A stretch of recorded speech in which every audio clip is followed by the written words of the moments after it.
What's going on, ladies and gentlemen? This is the NFL 2023 season picks. So, technically, what we're going to do is we're going to kind of dive into the divisions, who I see winning each division, who I think might be in the playoffs. And here's a good treat for you: the possibility of who I think might be in the Super Bowl this coming year. Now, I did send the invite out to a couple of gentlemen. They haven't responded yet. Some might come in while I'm doing this. Some may not. I don't know. But without further ado, let's start off with the NFC East. As we all know, that the Philadelphia Eagles were the division champs last year. They had a killer season. Dallas was nipping at their toes. Dallas was also a good team. The Giants got into the Giants. Who would have funked that the New York Football Giants would have gotten into the playoffs last year, but they did. And then we had the Washington Commodores, which they tried the Carson Wentz, they tried that experiment, and that just fell flat off. The one thing that I'm worried about right now, we're going to start with the Giants. One thing I'm worried about them is they can only go as much as Saquon Barkley can take them. And Barkley is threatening to sit out for the entire season. He wants to get paid. And there's some running backs who feel like they should make money. What is up, Poston? If you want to come in, you can. I think Steven might come in a little bit. I don't know. Just going off on who I'm talking about. But, Saquon Barkley, got that Giant team to the playoffs last year. Daniel Jones, I'm still not sold on him, but this is the first time that the Giants went to the playoffs since the Eli Manning era. So you have to give the Giants credit where credit's due. I sent it on your Facebook. Hold on a second. Let me do it again.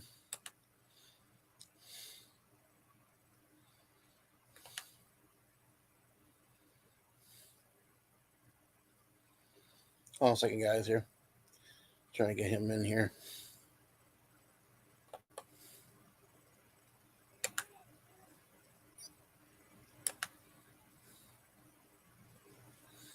Let me try to, while I'm doing this, I'm going to try to text you the link. The Giants have had that opportunity. And now with Saquon Barkley looking to get more money and looking to get that big contract, and NFL teams are scared of giving running backs because they all think the running backs after their 30s, they're all just done. And my boy Derrick Henry has proven that even when you're in your 30s, things are not what they seem.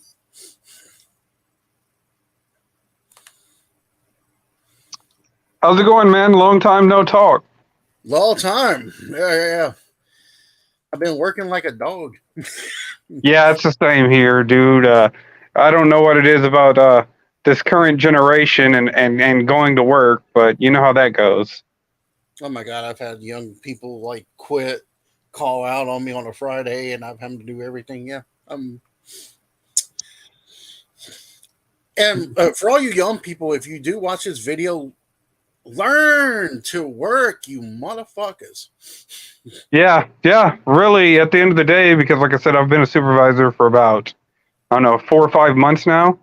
Yeah. And dude, and it seems like every time I go into a place to like get something to eat, or I'll go in after work, they're like, oh, well, if you want a second job. So, there's jobs out there, it's it's a mess. It's a mess, man. But where are we at in the football game there? Well, we're talking about the NFC East here. I was just talking about that the Giants, they three NFC East teams went to the playoffs last year, which I did not expect the Giants to go, but I think with Saquon Barkley, they're talking about not paying him, and he's talking about sitting out for the season. Well, I And think both you and I agree is that a strong running game is what carries you through playoffs. absolutely, yeah. Daniel Jones is not going to lead him to the playoffs by himself. Yeah, absolutely not. And you know, I mean, Saquon keeps the defense honest. You know what I'm saying? And if you lose Saquon, then basically you're just throwing Daniel Jones to the Sharks. Well, here's the thing too. I think the Commodores, the Washington, well, not the Commodore, but the Commanders. I think they have a really good stellar defense, and I think the Commanders might actually shock a few people. They've got a really stingy defense, and really they barely missed the playoffs last year. They kind of collapsed at the end of the season, but really up until probably about the last, I'd say 2 or 3 weeks, they were positioned to be a playoff team. Now, like, think about this, Poston. Let me think about it. If the Commanders had a running back like a Saquon Barkley or a Derrick Henry with that defense. Yeah, and that's what I'm saying. And this is what kills us every year. Is we get away. We'll win a lot of games at the beginning of the season. We start off with a balanced attack. We're running the ball, we're passing the ball. We look pretty solid. But towards the end of which is always our downfall, we go away from the run, and then we go to a pass-happy offense. And I can tell you right now, a lot of teams will let the pass-happy offenses pick up games just so they can meet them in the playoffs, because it's easier to shut down a one-dimensional team than it is a team that could pass, has a consistent pass, and a reliable run. That's why freaking Peyton Manning won all them games in the regular season, but then he would be one and done in the playoffs. It was, the same thing for Aaron Rodgers. It's the same thing for Drew Brees. Warren Moon, Dan Marino. Yep. They didn't have a lot of success in the playoffs, and a large part of that reason is because they were one-dimensional. And you've got to have that running game. That's why, say what you will about Tennessee. Yeah, they haven't made the Super Bowl in years, but they usually do pretty well in the playoffs. They're a pretty hard team that you don't want to face because they run the ball. I was just reading an article, but your team, Polson, the Dallas Cowboys, Jerry Jones just set out a warning to all the NFC East teams that they better be on their game this year. And Dallas. Let me ask you though, how do you think Dallas did during the offseason? Do you think they've improved from last year, or do you think they have kind of? Well, Dallas is definitely they've improved.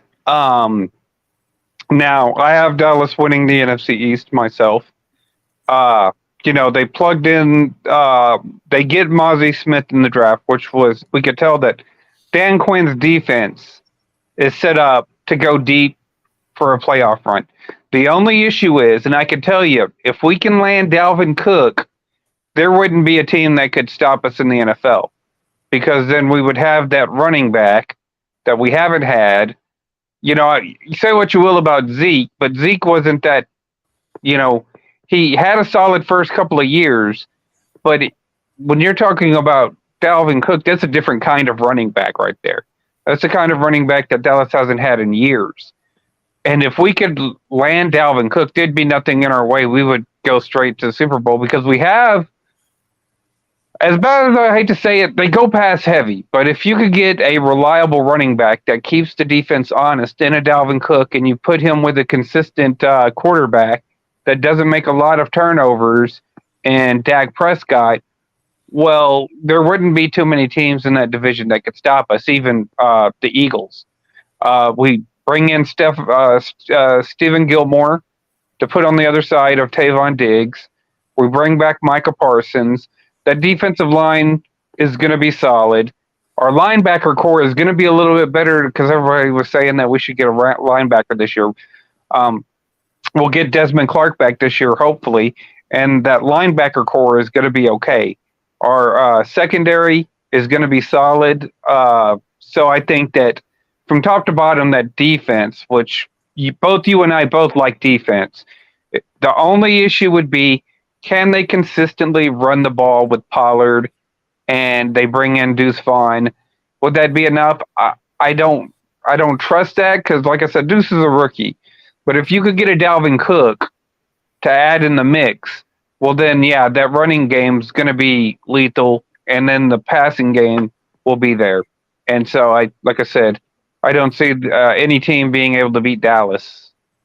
I think the only reason why the last two playoff games y'all lost to San Francisco, I think a lot of it had to do with the fact that you guys went away from the run, and y'all Absolutely, man. And whenever Pollard went down, I was like, yeah, we're going to lose this game now because they're not going to run the ball with Zeke. And, and I know that everybody's like, oh, well, you're saying that Pollard is the better running back, but Pollard isn't an every down back. You know what I'm saying? He's one of those guys you can plug in and play.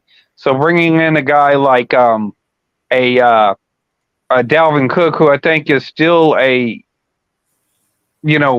solid running back. I think that the only running back that I like better than Cook right now is Chubbs and Nick Chubbs, which we could have gotten, but that's what's really gonna settle how far we go in the playoffs. This is where the Eagles, I feel like, have improved on their defenses. In the draft, they ended up getting from Chicago Jalen Carter, the defensive tackle from Georgia, and then they got Nolan Smith, that defensive end from Georgia. So they seem to pick up a lot of guys from Georgia. They got one from last year too. I think they're trying. I think what we saw in that game against Kansas City in the Super Bowl, the biggest weakness of the Eagles, I thought, was their defensive line, and now because I feel like Mahomes exposed it, and everybody. I think Jalen Hurts jumped on that train with AJ Brown. They jumped on that little momentum train, but I think people are going to start figuring out the Eagles now. Yeah, I think so too, and it goes back to the same thing. This is where Dallas has made its mistake. You talk to any Eagles fan out there, and they're saying, "Oh, well, you got to stop." Was that Devontae Smith that they have, and the other cat that's across from them? I don't know who it is. AJ Brown. So you got to stop both of those guys, right? That's what they're telling me. You don't want to rely on the pass only. If you're relying on the pass, well, then people are going to stop you. And especially in the playoffs, when you play playoff caliber defenses. And those defenses are going to have a scheme. Like I said, a lot of teams would sit there and allow these cheap victories.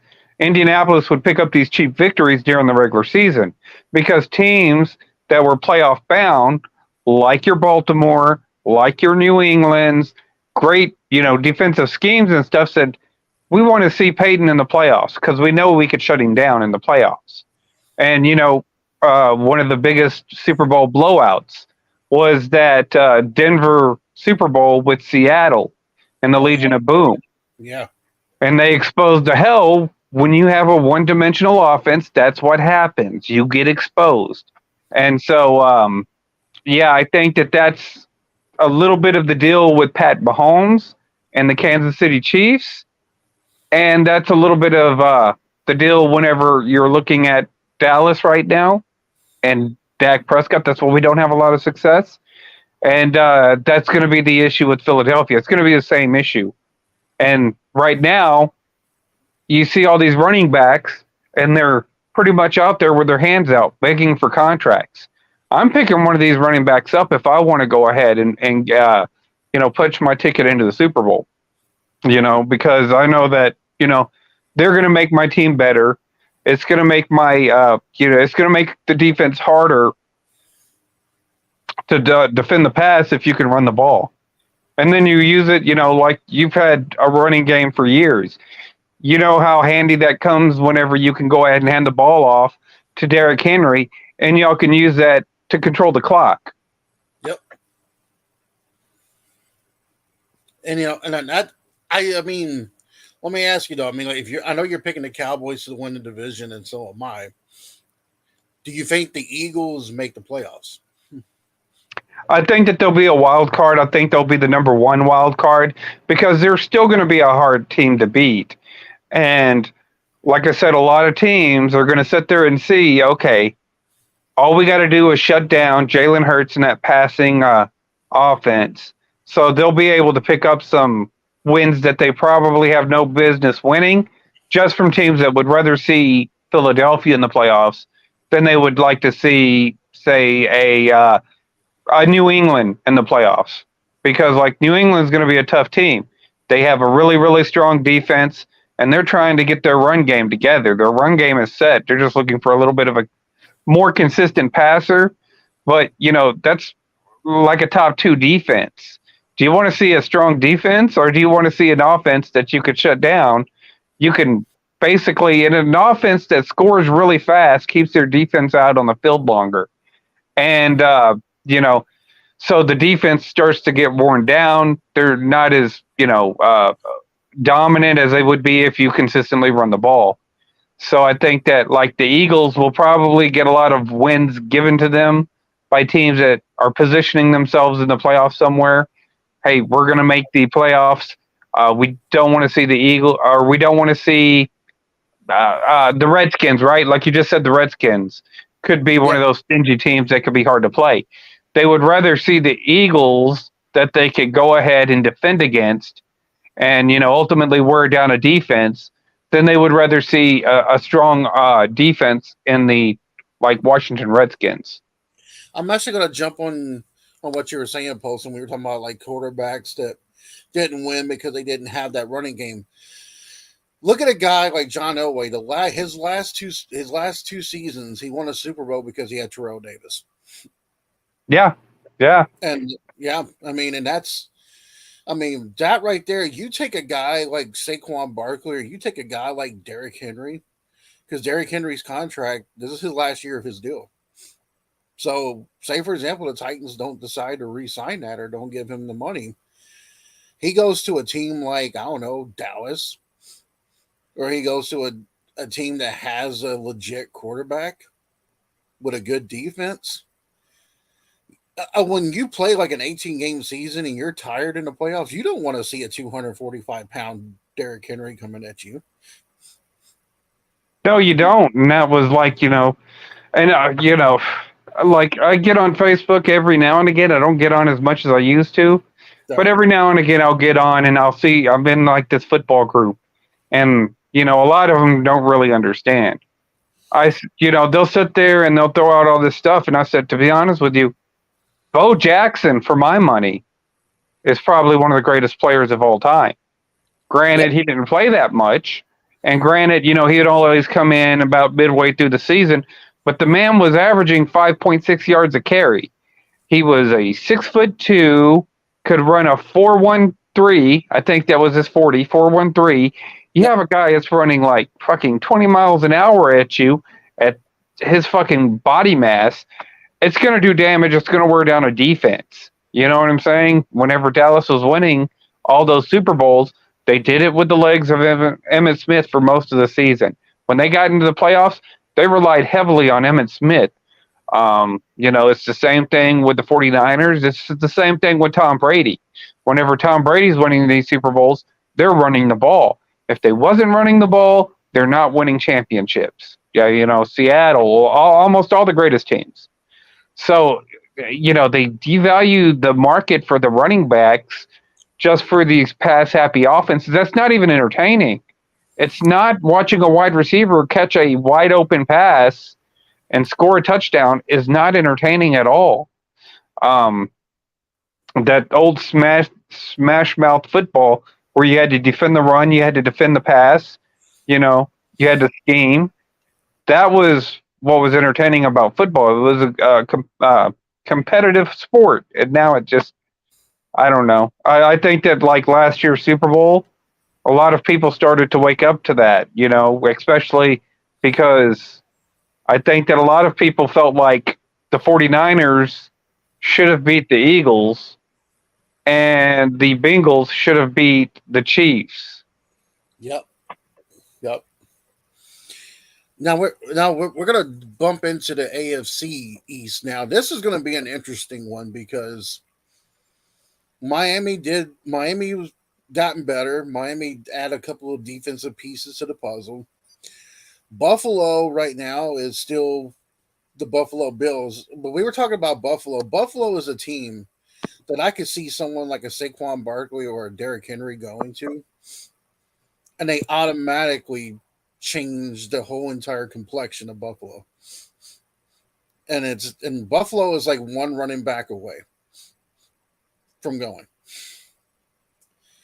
I think the problem with Buffalo is that they rely heavily on Josh Allen, and they rely him on not only his arm but his legs. And they're having that problem right now with Stephon Diggs. And I was kind of surprised that Buffalo didn't try to get DeAndre Hopkins like they were in the like them in Kansas City were not they were in the discussion, but they didn't try. But for the AFC East, like we have the Patriots, we have the Bills, we have the Dolphins. We know the Jets gave all these they they got Aaron Rodgers now. They brought in all these weapons. Where do you see the Jets going with this? So this is going to be an interesting division because I have three teams coming out of this division for the playoffs. Right. Um, and I have the Jets winning the division. Uh, I have the first wild card going to Buffalo, and the second one actually going to New England. And the reason why is because of that defense in New England. That defense that was second last year is even better this year. I've never been high on Tua Tagovailoa, the Miami quarterback, and I think that that's just kind of smoke and mirrors pretty much. But I could see New England making some noise this year, and I could see Buffalo making it in. So I've got three teams, but I do have the Jets winning the division this year, actually. I think Aaron Rodgers is going to make a lot of noise. Um, I think he's going to prove to the world that he can lead another team to a playoffs in a division. But not only that, though, he comes to the Jets where the Jets already have a really good receiver in Garrett Wilson. He brought in Aaron. He brought in Lazard. He brought in Randall Cobb, people that he was comfortable with in Green Bay. Aaron Rodgers, I feel like is going to play this season with a chip on his shoulder, and I feel like that's the reason why. Now for Buffalo, I don't feel like Buffalo did much to improve their team. And I'm kind of with you on that one because I've actually taken three teams in that division as well. Um, I just Miami like with Tula, I never was sold with Tula even when he played for Alabama. You know You that know, what's that? oh, I said me neither. Yeah, I mean it's you look at the AF. I mean you look at the SEC. The only reason why he looked as good as he did is because Alabama had what they had. They had a great defense and they had a good running game and a good coach. So that will make any quarterback look good. Doesn't matter who you are. But I think the Jets are definitely going to wake up a lot of teams, and I think that New England, even though they were in the DeAndre Hopkins um, sweepstakes, I think the reason why that he didn't go to New England is because he had a bad relationship with their offensive coordinator, Bill O'Brien, who was the coach of the Texans before. Um, I think a lot of that had to do with that situation. But to be honest with you, New England's defense is scary. They are really good. They're disciplined. They're, as you said, they were second in they were second in the league last year. If New England was able to get a running game, Yeah, and yeah, there's plenty of running backs out there. mm-hmm. Ezekiel Elliott's still out there, isn't he? Yeah, they already got a good running back in Ramondre Stevens. They just need another running back to put with him. That way, you could go ahead and relieve him, stay pounding the ball. And, I think that actually Zeke would probably be the best fit. He's a good blocker for the quarterback. He can catch out of the backfield, and he's a great short yardage back. So he's a goalpost mover. Now we dip back into the NFC here. Now we got the NFC South. Carolina got their man. They got their big old quarterback, which I'm still not sold on him either. Me neither. I know that Camel Toes was excited about it, but well, it's like look at, and this is the reason why I wasn't high on Trevor Lawrence as well. When your wide receivers are open by a country mile, you don't get those same kind of looks normally in the NFL, particularly the closer to the red zone you get. And that was one of the reasons why I wasn't high on Tagovailoa, because his wide receivers were open by like a country mile. The same thing with the Clemson quarterbacks. It's the same thing with this guy. And mind you, whenever Steven was all excited about, getting a top pick, I'm like, maybe you should go running back instead of a quarterback, because a lot of these quarterbacks that are going in the first round, it took me a while to get warmed up to CJ Stroud. Whenever I saw him make his completions, he was fitting them into some pretty good windows. Yep. But, I'd never seen this with Bryce Young, and, Bryce Young is it's just a trendy quarterback. the thing I'm worried, then we have New Orleans. When New Orleans made a gamble, they decided to bring in Derek Carr. You seen Derek Carr play for the Raiders. Is this a good pick for the Saints, or does Saints kind of still play the same even with Derek Carr? I've never been that. Derek Carr is one of those guys who's inconsistent. He's, too up and down for me. He's like, basically, you remember the old days whenever you'd have a quarterback like Chris Miller or Jim Everett or somebody that throw for a lot of yards, but they weren't consistent. They couldn't win games. Yeah. That's kind of like what Derek Carr feels to me. And then, some people are making fun of Baker Mayfield because he's missing passes in training camp and stuff like that. But I look at it like this: if you can get Baker Mayfield going. Now, that's what somebody at work was sitting there telling me. He's all hyped for Tampa Bay, saying that Baker Mayfield is going to take Tampa Bay to the Super Bowl. I think he's got high, lofty expectations, but he's an Oklahoma fan too, so. Right. But I'll tell you, in this division, and I don't know if you'll agree with me or not, the sexiest team in the NFC South to me is the Atlanta Falcons. Absolutely. And they had Desmond Ridder from last year. We'll see him progress. They have Drake London, Kyle Pitts, and then they had Bijan Robinson. Now, I'm not sure how great that defense will be, but they'll be better just by adding Bijan and consistently running the ball than they were last year. So it's going to be an interesting team. I think that, for me personally, if I was going to pick an odds-on favorite, I would have to go with Atlanta right now, just because you don't know what you're going to get out of Derek Carr. I've had hope for Baker Mayfield in Cleveland. In fact, I think I picked them to go to the freaking Super Bowl. How many years? And that's right. You picked them to face the Rams and said it was Cincinnati that went. yeah, and it's like, I could have picked the Bengals. I was edging on it, but I went ahead and picked Cleveland Browns. So I've learned my lesson about picking Baker Mayfield or the Browns at this point in time. And Carolina, I'm just like I said, I'm like you. I'm not sold on Bryce Young.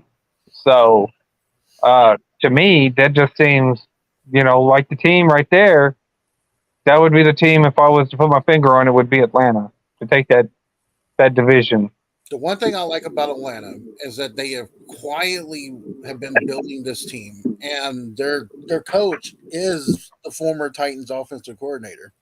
He was the offensive coordinator when Derrick Henry had his best 2,000-yard season and all that. So with having a running game in Atlanta, I can see Atlanta squeaking in, winning this division. I don't think they're going to win it they're not going to be that 13-2 or 14-1. They're not going to be that kind of a team, but I think they got enough in the tank to at least win that division. Yeah, I think I got them going 11-6 or something, and winning the division, because that division is kind of like your division.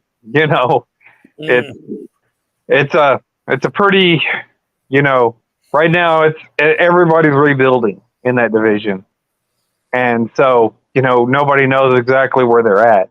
So like I said, if you're going to pick one with probably the most exciting players with the most that's able to move the ball downfield, and I think that quietly that's Atlanta. Now the New Orleans Saints have the better defense though, so now we have the AFC South.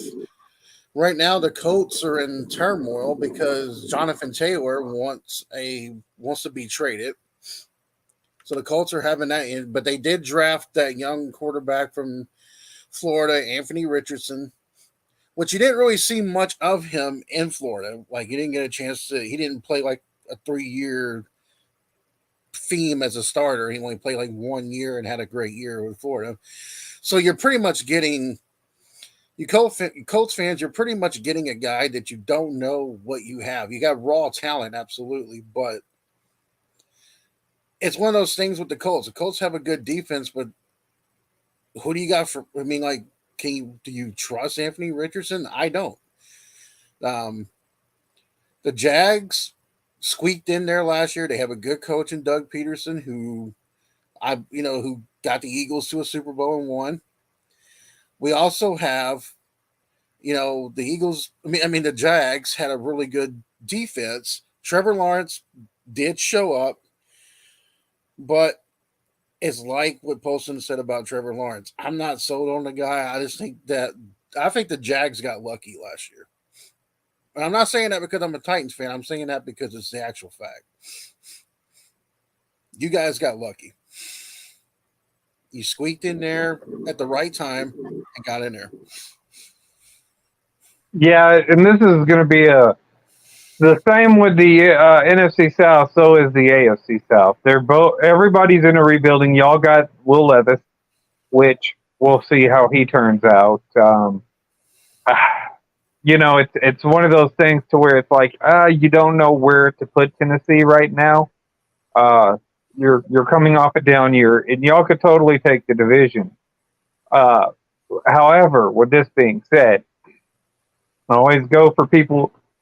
If I see somebody sleeping on a team, I learned from that year when I should have taken the freaking Bengals instead of the Browns. I like defense. I'm sorry. I like a running game. Knew I should have taken the Bengals, and that's the way that this division feels. Where it's oh, okay. Well, the most reliable team is Tennessee. They've been in the playoffs, year in and year out the past few years. However, I see a lot of people sleeping on the Texans, and the Texans have quietly put together.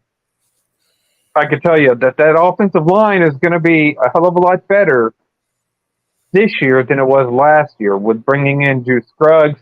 You took my damn center and Jared Patterson. They bring back Kenyon Green. They just signed Tyrus back for that offensive line. So that offensive line is going to be pretty solid for CJ Stroud. They already had a pretty decent running game. They bought in some pretty really some I think that are really slept on wide receivers and Tank Dell and Xavier Hutchinson, who quietly put in like a solid performance in college. They were heavily relied on for their teams, so it's going to be interesting to see if they can make this roster, and they're going to do everything that they can. That defense though is what everybody should be worried about because you bring in Will Anderson. I didn't even know that they had Malik Collins until I was looking into what their defensive line looked like. You bring in Sheldon Rankins. That defensive line is going to be pretty solid. And they already had they got Stingley, they got Petrie, they got the second best safety duo in Jimmy Ward and Jalen Petrie.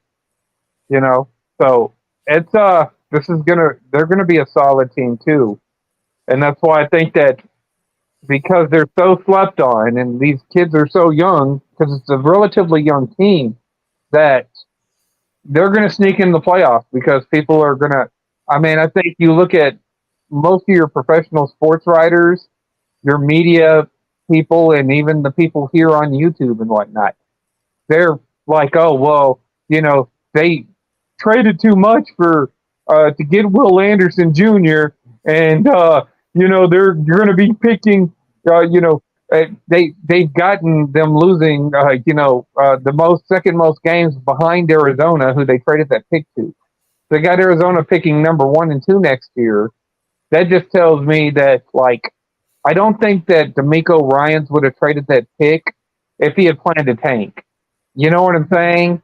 If he was going to tank and try and position himself for Marvin Harrison, he would have kept that pick. So I think that D'Amico sees something there, and so far what D'Amico's done, he seems to be on par to be coach of the year his first year as a coach. And it's going to be interesting to see what the Texans do. I actually got them winning the division. From what I've seen of Tennessee here in training camp, anybody in the NFL who fought DeAndre Hopkins has lost a step. I can honestly say I've seen it with my own eyes. The man has not lost a step. Is he as good as he was when he played for the Texans? No. But he has not lost a step. Treylon Burks, I think, is going to learn a lot from him. Derrick Henry is going to get his yards, which it's funny. You were talking about those same sports writers.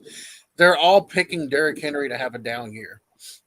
They're automatically thinking that he's going to decline because he's reaching the age of 30. But I'm sitting there thinking, have you seen that guy work out in his videos?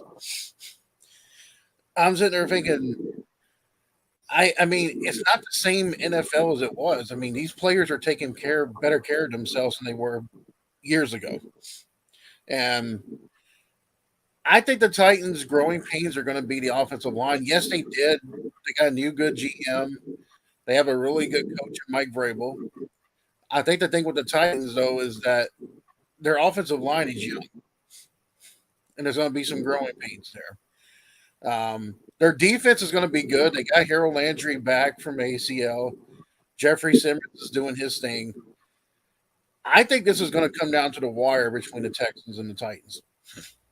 And it's going to be maybe like a hair, like an inch of one of them getting. But I'm going to go with I have to go with the Titans because I feel like the Titans are just more equipped to handle this situation. Plus, the Titans' schedule is not as hard as most teams this year. No, but yeah. And to be honest with you, I think everybody's got this division wrapped up for Jacksonville. Jacksonville has to play Kansas City. You know what I'm saying? Yep. They're going to play Buffalo. Yep. And, there's a few teams there that they're going to have to play that I just don't think. I think that everybody is sleeping on the Texans, and I'm like you. I think that the only challenge to the Texans will be the Titans. It's certainly not going to be Jacksonville. Uh, because as we've all already discussed, Kev said that his defense is going to be stronger this year than it was last year, and then I can guarantee you that the Texans defense, and I'm not trying to mark out for the Texans. I just like it whenever GMs do, the right things, like Seattle and Los Angeles, when they get their players that they want, and then they can go ahead and have a formula. And so, I don't see that in Jacksonville that much, but I do see clearly that D'Amico Ryans and Cesario, they have a formula, and it's Tennessee. That's why Tennessee has always dominated this division, is because Tennessee has a formula. So it's going to be interesting. It's going to be both your offensive line is young, and the Texans defensive line the Texans are going to be a relatively young team coming in. A lot of rookies starting, so it's going to be interesting, and it's we are wearing the throwback Oilers jerseys against them once this year. Oh, that's going to be cool. Yeah, I mean, I think the Titans are going to do at least 2 or 3 games this season. They're going to be wearing the throwback Oilers jerseys, but I'm kind of in this situation where I look at the Texans and I was so pissed off because for like weeks the news kept putting us with CJ Stroud. The Titans were going to go talk to CJ Stroud. Mike Vrabel went to Ohio State. Everybody was thinking we were going to go to CJ Stroud. And look what the Texans did. They came from underneath and pretty much did the John Cena, you can't see me, and made this trade happen and took CJ Stroud away from us, which was smart planning by D'Amico Ryans. Well, good. The deal is like with Tennessee, you have to get a quarterback that fits that system. Yeah. And I'm not exactly sure how well CJ Stroud would fit that system. However, if Will Levis doesn't work out, which, I hope that the kid works out for you, I really do. But I don't know. I kind of feel like, to me, Will Levis, I kind of get that Trey Lance feeling about him. But that doesn't mean anything. But that's just, from what I've seen of his game, that's kind of who he reminded me of.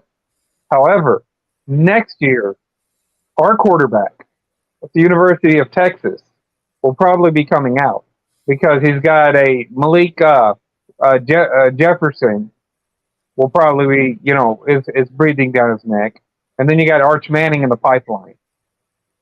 Quinn Ewers may end up falling into like the 3rd or 4th round. And that's probably going to be a steal. Like whenever he was coming out of high school, a lot of people were comparing him to Phillip Rivers. And the kid has skills. It's just Texas is crap for wide receivers. They are. They have been for years. They haven't been able to, get their consistent wide receiver play. So if he has another okay year, if he has a decent year, as far as like, pass completions and stuff like that, then that year may be equivalent to like a really, really high year for these other quarterbacks who have wide receivers that all they got to do is throw a 10-yard open pass to. So now we're going to go back to the NFC here, guys. We're going to go to the NFC North. Chicago, there's Minnesota, there's Green Bay. Now Green Bay is going to be without Aaron Rodgers. We're going to have Jordan Love as their quarterback. I've already kind of figured out who my pick is in this division. I feel like the Vikings have run their course, but I don't know how you feel about that, Paulson. Well, I know who your pick is too, and I have them, but I think that we're going to probably be reversed. I think that Minnesota, well, the only thing is it just depends. It's hard. to pick against Minnesota because every time I pick against Minnesota, they end up winning that division. So I'm going to go ahead and stick with Minnesota right now for winning the division. But I'll go ahead and let you tell me because that's going to be the second team that I have coming out, and I do have them making a playoff spot. So I think that the team that really impressed me last year was the Detroit Lions. yep, that's my other team. I think the Lions have done a really good job of building this team, and I am actually picking them to win the division this year. But I think it's going to be close between them and Minnesota. You And know, see, that's one of the things that to go back to the AFC South. This is one of the things that I sit there and the Houston Texans right now remind me of the Detroit Lions.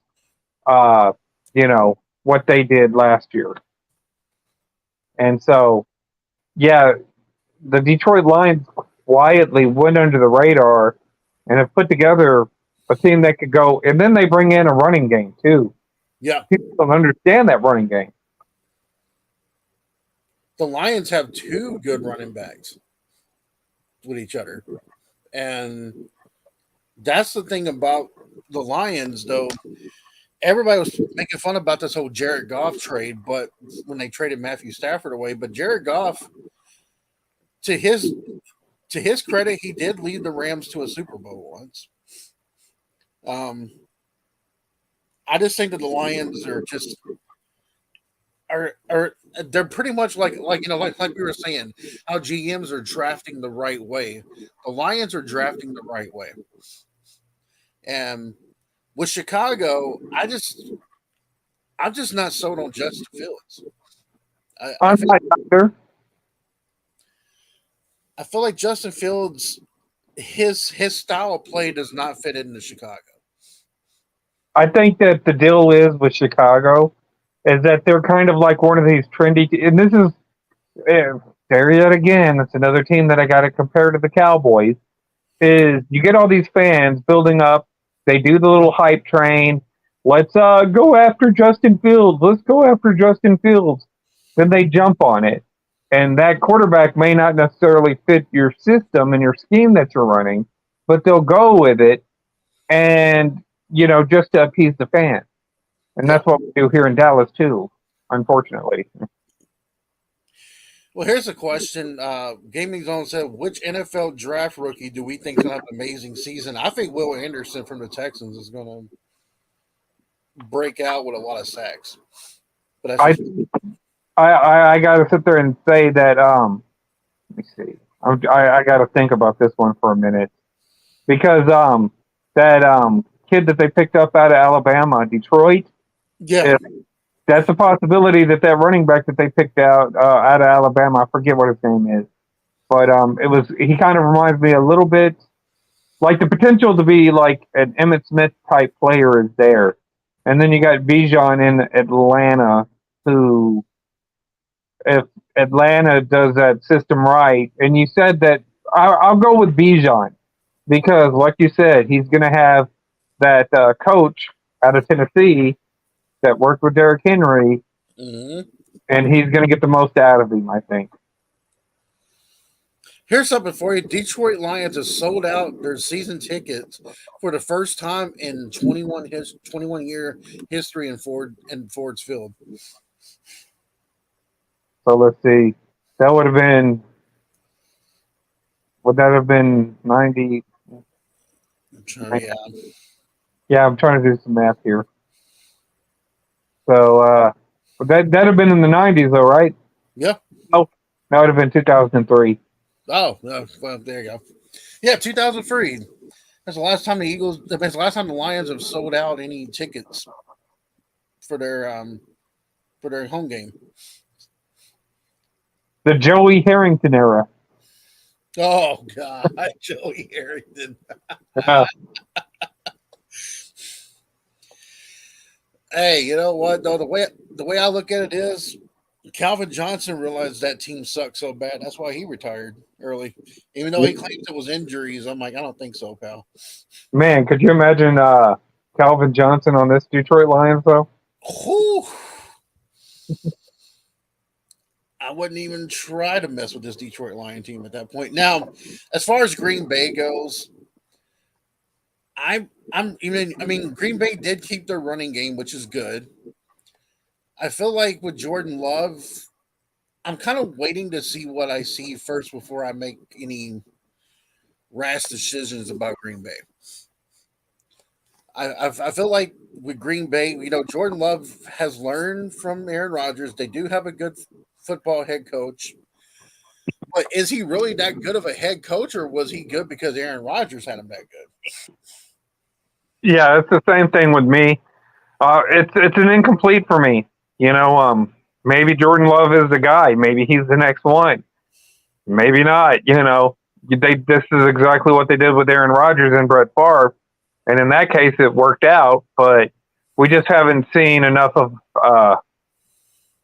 Jordan Love to go ahead and be all on board for Green Bay. So that's why I couldn't go with Green Bay neither. Now, Jordan Love does fit in there really good. Like I said, they have two good running backs in AJ Dillon and Aaron Jones, which is going to help them because a young quarterback always needs a good running game. But they got rid of a lot of their pieces because they all went to New York with Aaron Rodgers. So now I'm kind of like, well, who does he throw it to? And that's the kind of situation that I see Green Bay in right now. I think Green Bay is going to have a learning curve this year. Yeah, he's still got pretty decent wide receivers. Yeah. But, there yet again, I just don't know. It's a different kind of pressure than he's going to be used to. So, we'll see how he runs this system. It may be one of those growing pains like your offensive line. He's probably going to have a lot of growing pains. But now we've go up to I know Yee here in the comment section is a big Steeler fan, so we're going to go into the AFC North here. We got the Ravens, we got the Bengals, we got the Browns, and we got the Steelers. Now the Ravens did re-sign Lamar Jackson, and then they did get that 1-year deal with Odell Beckham Jr. Which, how do you feel about that? Do you think the Odell Beckham because ODJ did sit out last season. He had that injury the year before that. Does him and Lamar work together or no? I don't know. Like I said, with Odell Beckham, he's been so inconsistent after he's left New York. He's one of those guys to me that seems like a standard cookie cutter wide receiver, but he's a little bit older now, and it's just not that appealing as far as having another option out there. Is he going to be the number one option? I'm not sure, but one thing I can honestly say though is the Ravens do have a good coach. We all know how John Harbaugh plays. We all know that the Ravens do have a good offensive line. The Ravens do have a good defense. But to sing with Lamar Jackson, this is going to hurt some Raven fans. I know Raven Red Zone's probably going to kill me when I say this. I don't think Lamar Jackson deserved that amount of money. I mean, can you keep him healthy the whole season? Right. Can he finish the whole season without getting hurt?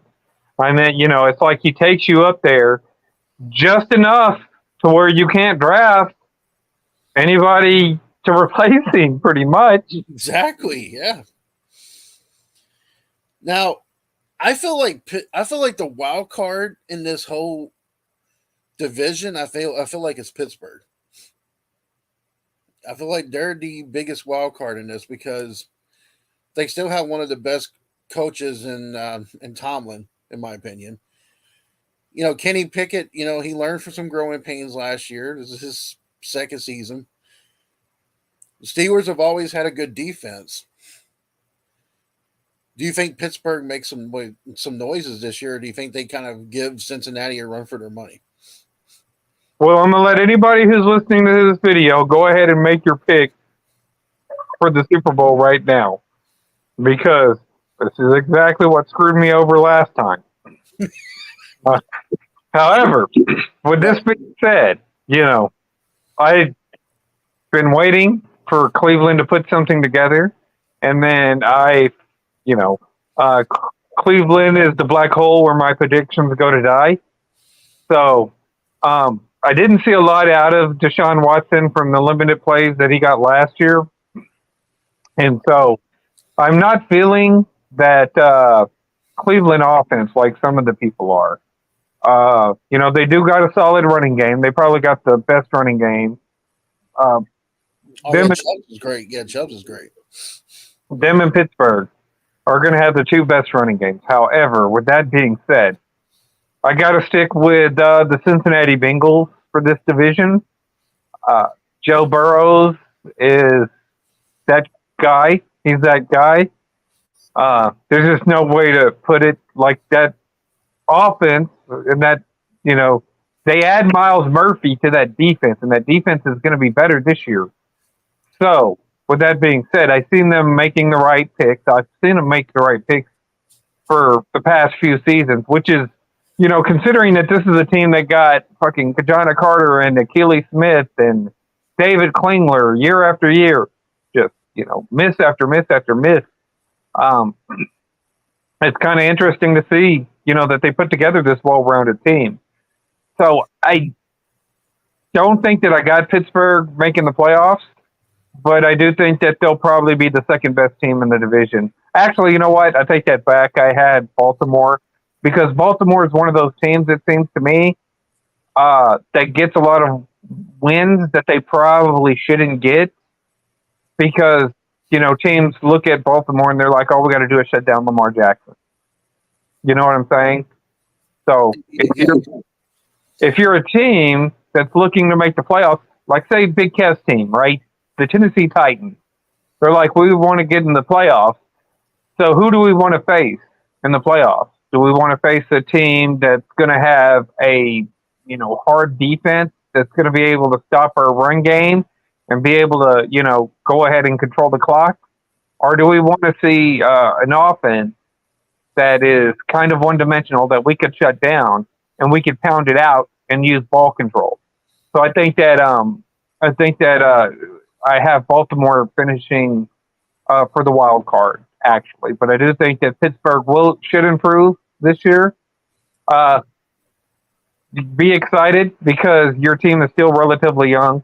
There's still enough time for you to go ahead and get back to where you were.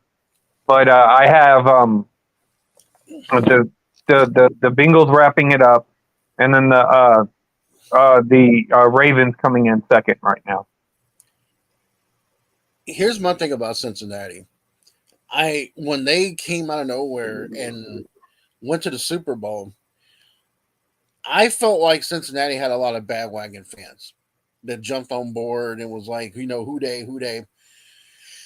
Cincinnati is that team that I feel like Cincinnati is that team that you're going to want to hate, because you're right about Joe Burrow, Poston. He's got that factor like a Joe Montana, like a Joe Namath, like a Tom Brady. He's just got that it factor. He's cocky, but he backs it up when he's out there. And Cincinnati's a very cocky team. They're young. They're hungry. They're, Buffalo's been in their way, or, Kansas City's been in their way. Cincinnati is showing they can beat Kansas City. And to be honest with you, that AFC Championship game, they got robbed by the referees in that game. I didn't watch it, but that's what I kept hearing. Yeah, they definitely got robbed on a lot of good plays there. I'm surprised that the Browns didn't try to go after DeAndre Hopkins because him and Deshaun Watson had a really good chemistry in Houston. And I'm not trying to take anything away from Amari Cooper. Amari Cooper should have stayed in Dallas. And now you paid the piper by going to Cincinnati. Maybe not Cincinnati, but Cleveland. So I'm kind of like, at that point, I'm picking Cincinnati. I don't see Cincinnati losing that division. Now, the only way I see Cincinnati losing that division if Joe Burrow gets an ACL injury and he's out. Yeah, that'd be the only way. And then ultimately, you could look at a team like Pittsburgh making their position to go ahead and take it, even leapfrogging um, Baltimore, just because I think that, like I said, Baltimore will pick up some wins and stuff like that. But you know, are they justifiable wins? Are they real wins? You know, and this is what I see. Like a lot of teams, and you got to think about it as if you were a head coach. You know, or do you want to face a reliable running game and a reliable defense, or do you want to, I don't know, say, face a quarterback that all you got to do is shut down? That's why, like I said, Andrew Luck is another one. You know, I'd like to see Andrew Luck all these games because I know I could shut it down, Andrew Luck. Oh yeah, and by the way, if Indianapolis wants to trade Jonathan Taylor, as a Dallas fan, I'll say, yeah, I'll be willing to send you a first round draft pick next year for Jonathan Taylor. So I feel like with Cincinnati, though, I mean, it's not even just Joe Burrow that's cocky. That whole team is cocky. It's like it's almost like you want to root for them, but at the same time, you want them to fail miserably. Cincinnati Hills.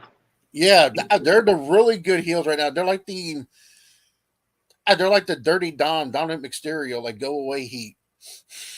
But they're not like, but they play the villains so well because it's how they're great. It's how they're coached, and I do believe that Baltimore and Pittsburgh they're not going to make this easy for Cincinnati at all. No, they're not. And like I said, to be honest with you, and I'll ask you this, Kev, because if you're Cincinnati, right, you're the head coach of Cincinnati. That's your team, right? Yeah. Would you rather see on the opposite side, right? You're going to have to play these people in the playoffs. Would you rather see Baltimore or would you rather see Pittsburgh?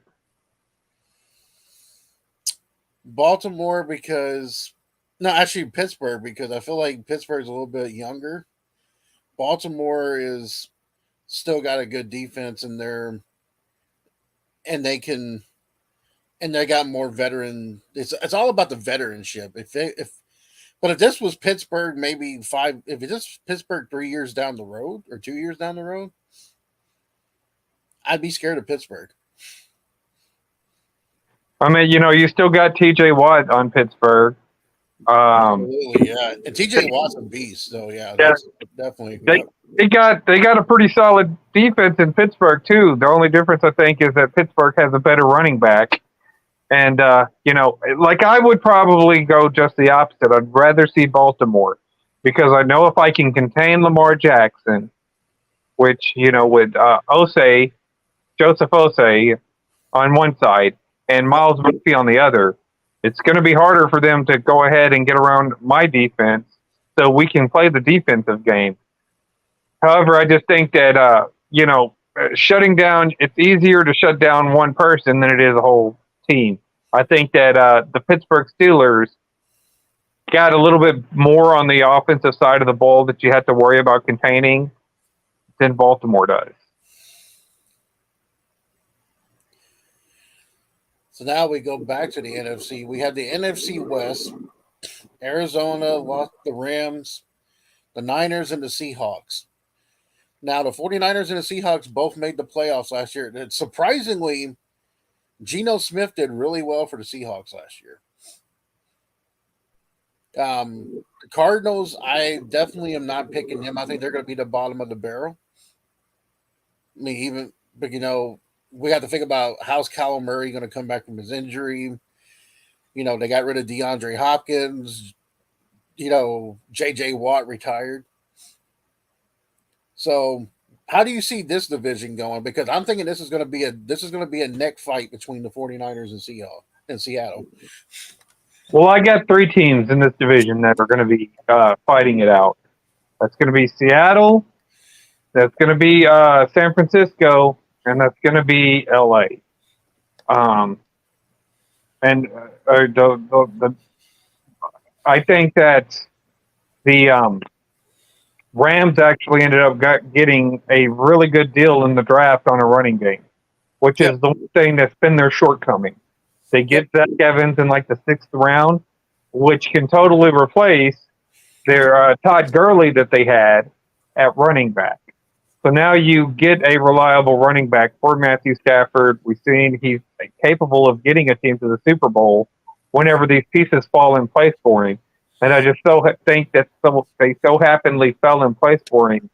So you still got that stingy LA Rams defense coming out. So I think that a lot of people are sleeping on the Rams. With that being said, I do think that it's San Francisco. San Francisco has been consistently able to run the ball at a consistent level. Really not sure who their quarterback is going to be. Are they going to go back with Brock Purdy, which is the quarterback that Steven Rose wanted before they got fucking Davis Mills? Uh, are they going to go with Brock Purdy again? Brock Purdy. Go Yeah. ahead. I think Brock Purdy. I think they're going to go with him. I mean, like you do have Trevor Lance. You do have You have like Trey Lance sitting there. They got rid of Garoppolo. People can say what you want about Garoppolo. Garoppolo did win you football games. He may not be the best quarterback in the world, but he knew how to win football games. The 49ers are they're well coached. Their defense is I think their defense may take a step back because the Titans took one of their best linebackers, in the free agency. So we took him. I think Brock Purdy will probably start off as the quarterback, but I wouldn't be surprised if people start to figure him out and they start bringing in Trey Lance toward the season. So I'm going to probably go with Brock to start, but then Trey probably to finish. And so, yeah, San Francisco is who I got winning the division. And I actually have the LA Rams making the wild card in a fight with Seattle, of course, for that second spot. That's what I have. Do you think Geno Smith will still do as good as he did last season, or do you think or do you think that was just like a one little season fluke for? Geno Smith kind of reminds me a little bit of Teddy Bridgewater. I think he's a solid quarterback, but I think that last year him getting to the playoffs may be kind of like a fluky type of deal. He's still a really solid quarterback, and I think he'll win you some games, particularly against like Arizona and stuff like that. But I think that this this division is kind of gonna return to being San Francisco and Los Angeles next year. And the Rams still have one of the best defensive players in the league in Aaron McDonald sitting right there too. And the Rams are well coached as well. And I feel like with the Rams, like you said, with Matthew Stafford, the reason why they struggled last year because they didn't have that running game. And now they do have that running game. So this is going to be a 3-legged race. But I wouldn't be surprised if all 3 makes the playoffs. There's a possibility. I forget how I had it, but yeah, I might have had all 3 of them making the playoffs. But now we are talking about the AFC West. Now, last year we were on here, and a lot of us thought this was going to be a hard division for Kansas City because we thought the Raiders were going to be good. Everybody was picking the Chargers. I think I picked the Chargers to be better than what they were. And now Denver did get a better head coach in Sean Payton. Russell Wilson struggled last year. Where do you see Denver fit in this division? Let's see. I have Denver. They'll probably be. I think that Las Vegas will finish last, so I'll put Denver right above them because I'm going to say that it's still going to come down to the Chargers and the Chiefs in this division. Okay.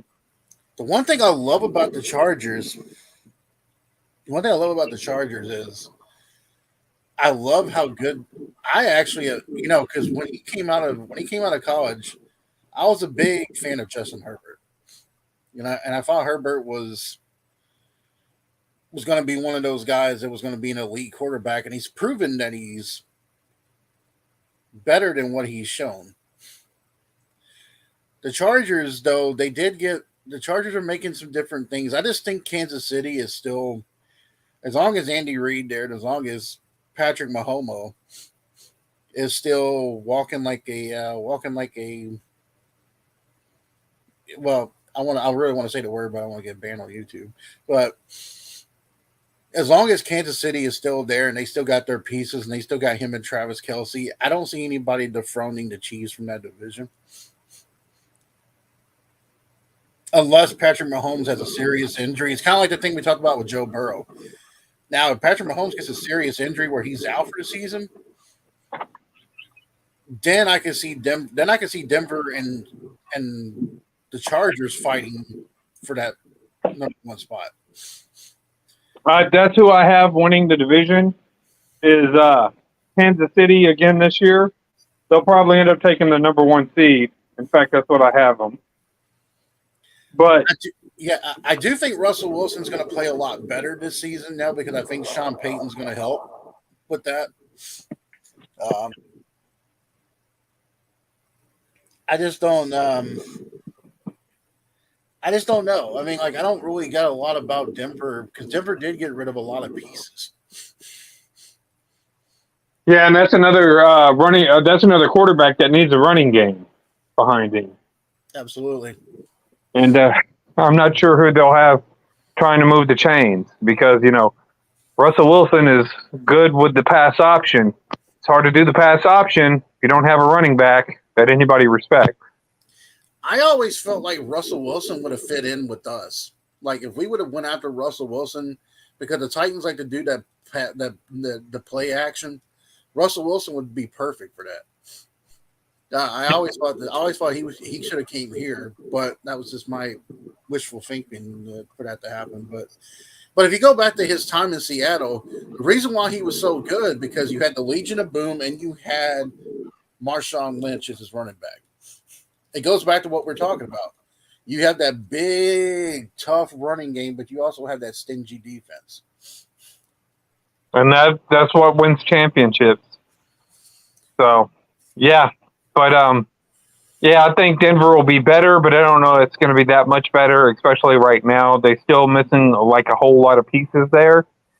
They have the wide receivers there, but, that defense is going to be a little bit suspicious, and that running game is a little bit suspicious. So that's why they're my number 3 team. I've got the Chargers at number 2, and of course Kansas City winning the number 1 spot in the AFC. I do feel like the Chargers will go to the playoffs. I do have Kansas City who's still winning this division. I will say though that game, but you didn't watch the Super Bowl between the Eagles and Chiefs, did you? No, actually, I was at work because somebody called in for the Super Bowl. I will say this much. If you go back and watch the second half of that game, you start noticing some things like how quickly Patrick Mahomes got over his injury. And you will start seeing the referees kind of go a little bit towards Kansas City. And people were always complaining about that, but Tom Brady got calls as well. And all the greats end up getting calls handed to them. It's just a matter of,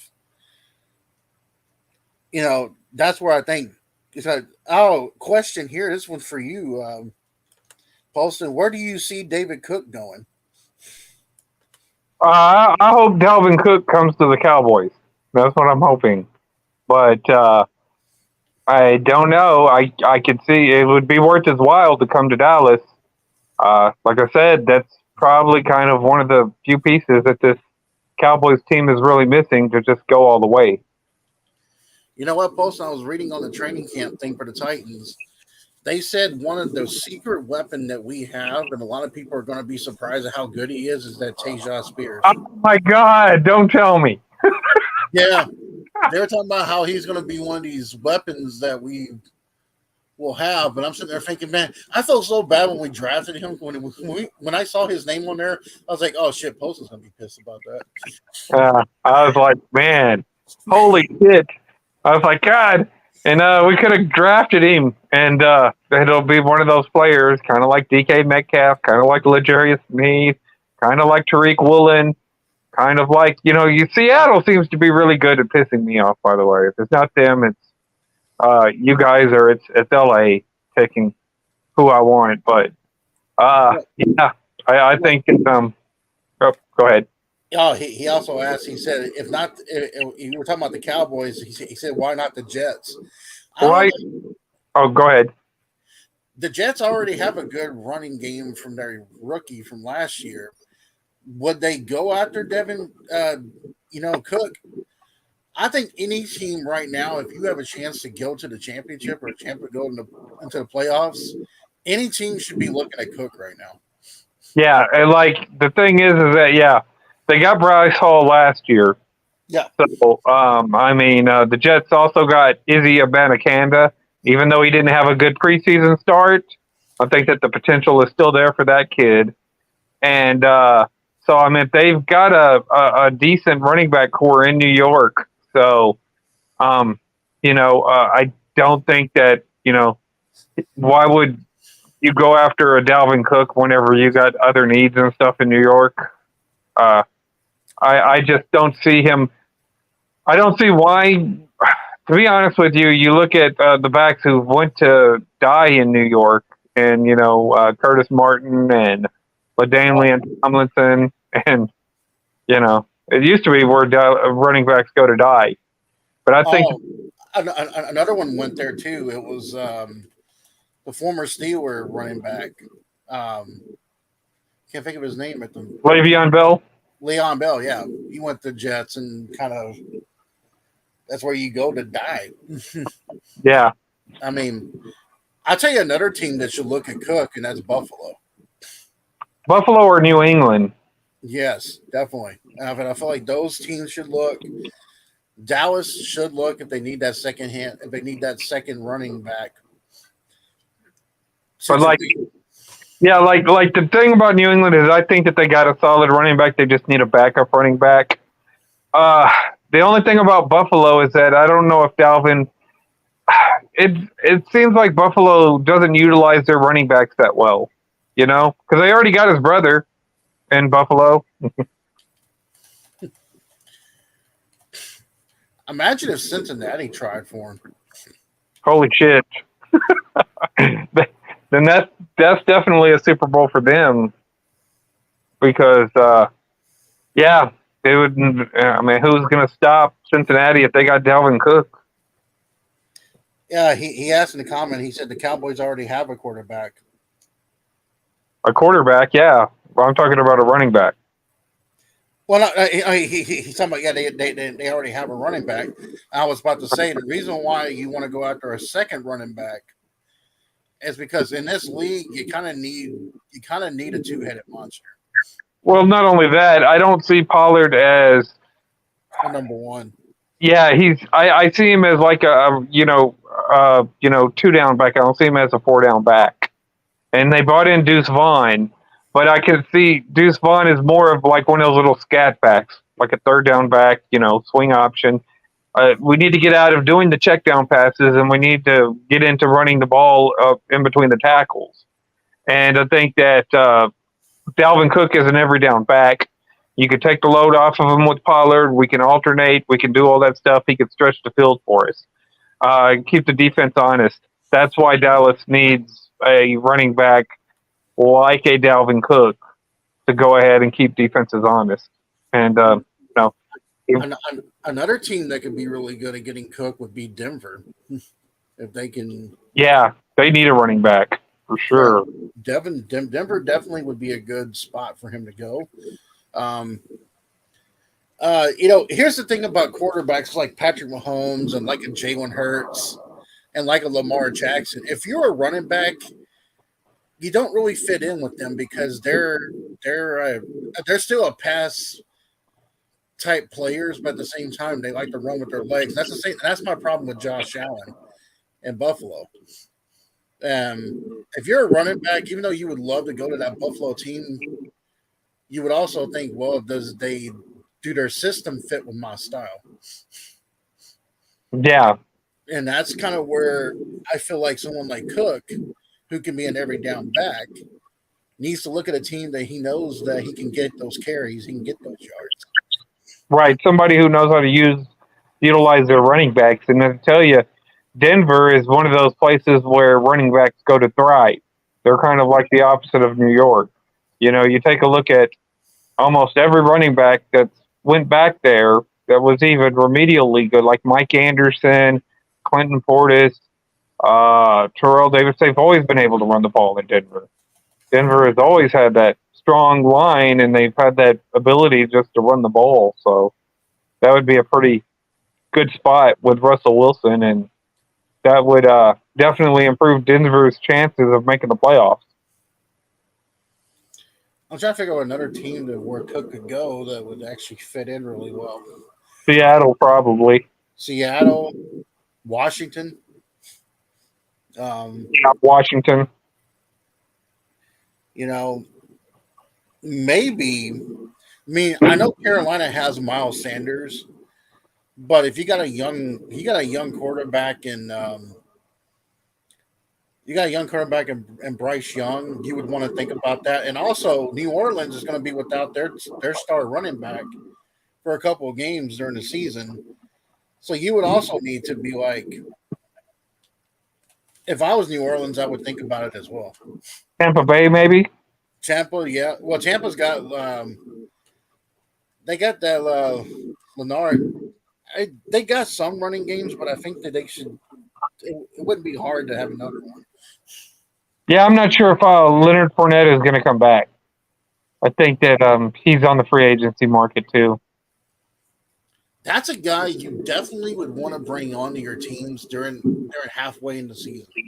When you start getting to those colder months, you bring in a guy like him or Ezekiel Elliott. Yeah, that's why I think that Zeke may end up signing with New England. I still think Zeke's got a lot left in the tank. Some people don't think he does, but I'm like, I think Zeke does have a lot because he does one thing that a lot of coaches love. He does block, and some running backs don't like to block, and that would be a good spot for him as New England. Yeah, that's why I kind of figured he would go after the Cowboys didn't sign him. I'm like, well, he'll probably end up in New England. That's something that would be right up Belichick's alley. And so it's, like I said, it's going to be interesting if they end up getting Zeke and put him with Ramondre Stevens with that defense. If they can just move the ball, that's it. That's all you got to do is just keep the defense off the field. And Jones won't have to do very much. Yeah. He's a game manager. All he has to do is manage the game. Yeah, pretty much. Just not turn the ball over.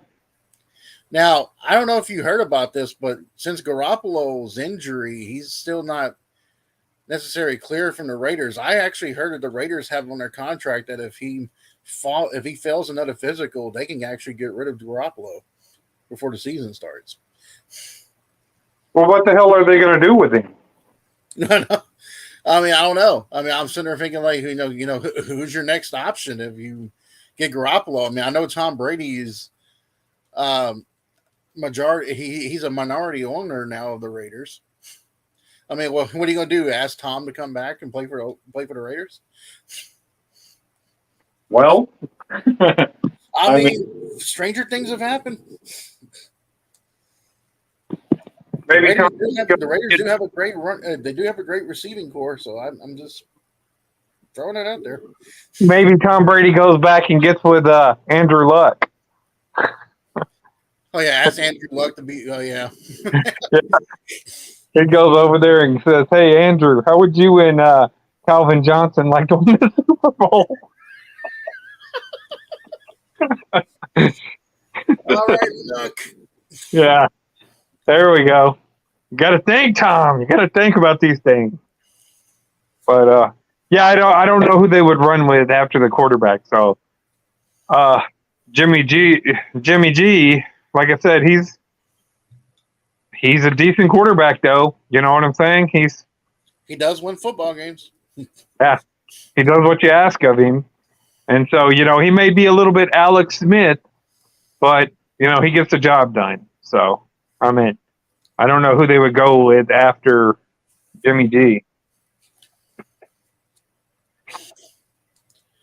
I just think with I mean, like Tom Brady has no interest in playing again. He's already pretty much made that clear.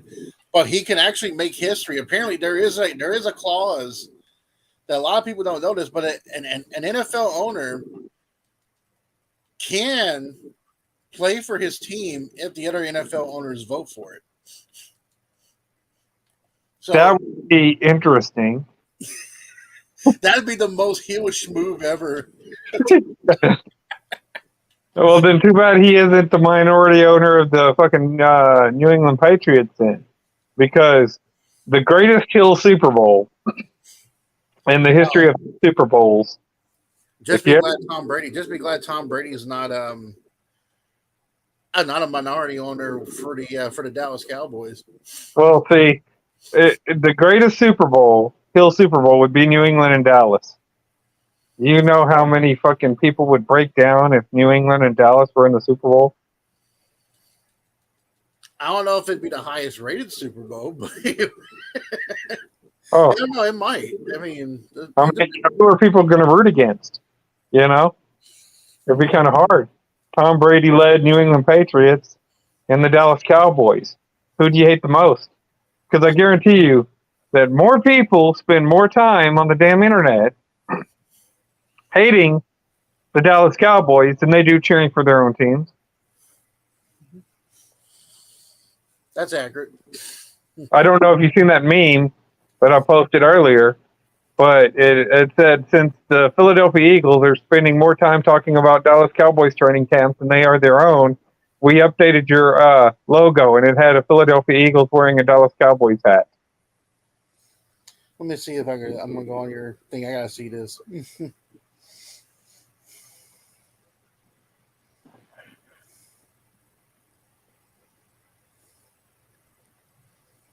Oh, Yeah. oh, They spend more time worrying about what the fuck our team's doing than they do their own team.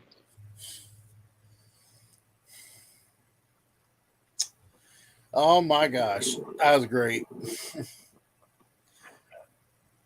But who do we have for the Super Bowl, Poston? Who's your pick? Like, who you think's going to be the one that goes? Okay, I think that I got to go back. So I do think that I'll go ahead and give you. I won't go through every one. We already know the divisions, right? So if we're not going to go through all the little playoff scenarios and whatnot, I'll just go through the championship game. So I have Dallas versus San Francisco in the NFC Championship game, and I have Dallas beating San Francisco. I think that their defense is a little bit better. The defense this year will be better than the defense was last year because they had some quality pieces. So I think that Dallas has added enough to go ahead and get past San Francisco.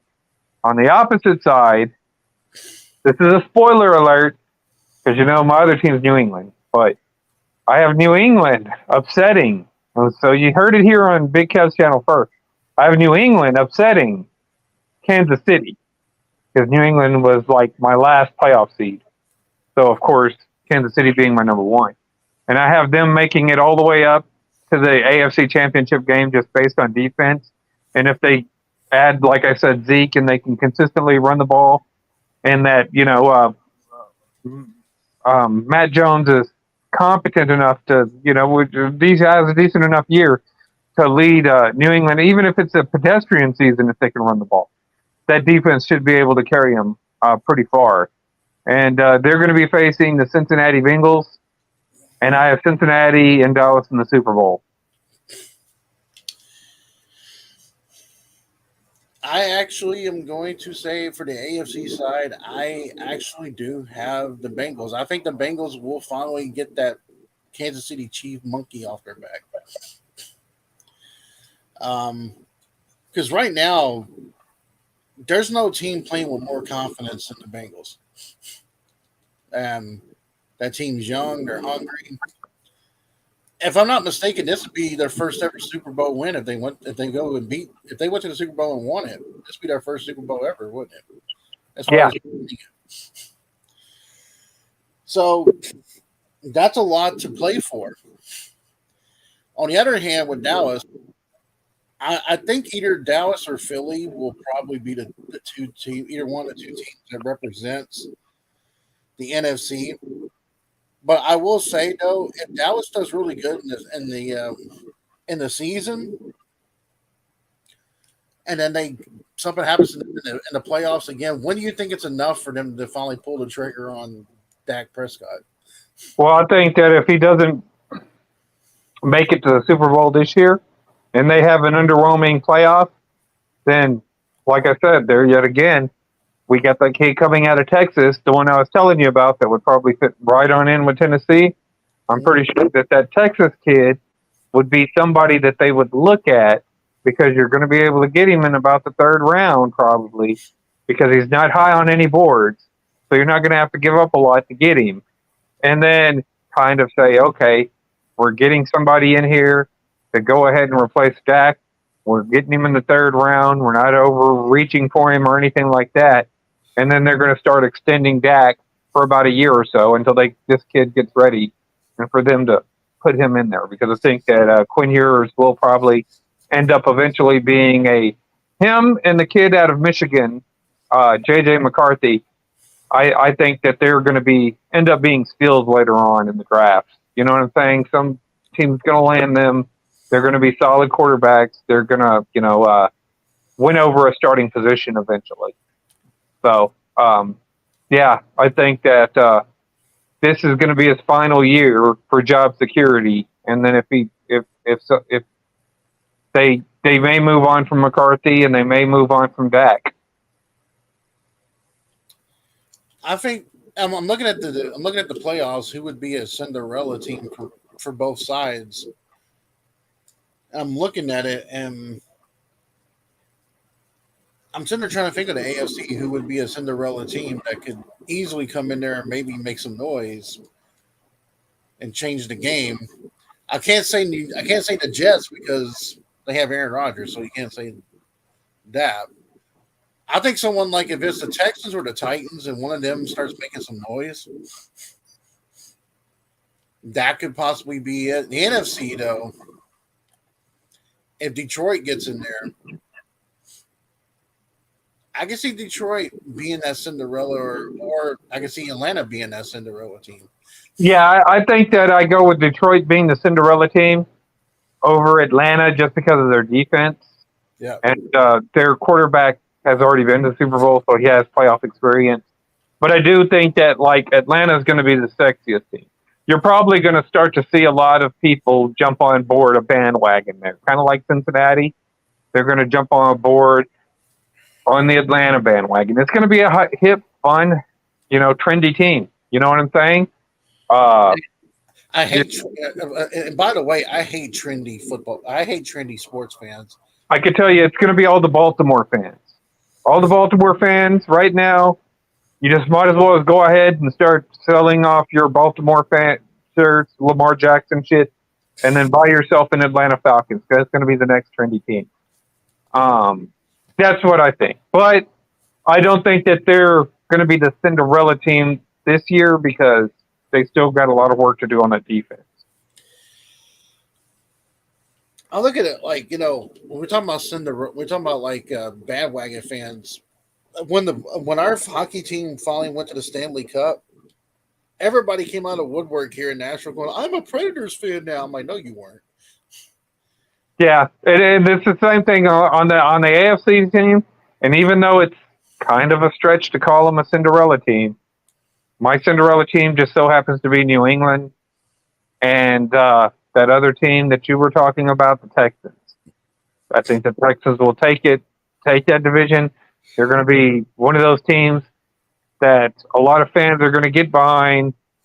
especially if Stroud does well this year, if they got the running game, they had the running game, pretty set up last year. They got a good running game, and with that defense, they'll be a very persistent team, and I think that's going to be the little trendy team going forward for the AFC side. That's going to be like the next AFC trendy team that you're going to see a lot of fans get behind just because of I tell you what, man, I don't know how I would feel. If Texas get into playoffs, get to the AFC Championship to face Cincinnati. It's like I don't know who to root for at that point because because one, I hate the Cincinnati fan base, and two, I don't like the Texans. yeah. So it'd be kind of like I don't know about that Super Bowl. If it was Cincinnati and Dallas in the Super Bowl, Mel hates Dallas. I don't like Cincinnati. So well, it's kind of like me and say Green Bay, which is Mel's team, and New York Giants.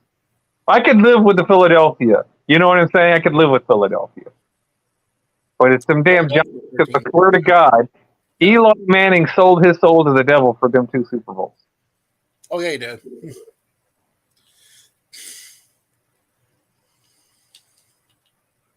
Yes, he fucking did. And here's the thing, too, with the NFL is that what you see right now in the preseason, we were talking about, Will Levis and everything. Here's something that's interesting. Will Levis is improving during training camp, but there's somebody else that's also improving that's right on his ass, and that's Malik Willis. Which is the guy I was hyped on for y'all to get.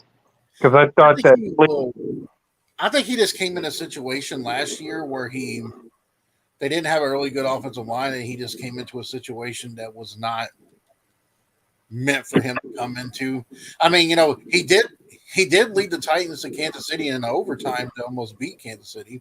So I can't give too bad of a credit, but one of those two is going to be our main guy after this year because Tannehill's deal is ending this year. Derrick Henry's deal ending. If I'm the Titans, I would do everything in my power to re-sign Derrick Henry over Ryan Tannehill. Oh, definitely. Definitely. And like I said, I never was a big Tannehill guy. He's not one of those guys that's, going to change the game for you. Even at quarterback, he's just not that guy. So, I mean, he's like a bargain basement quarterback.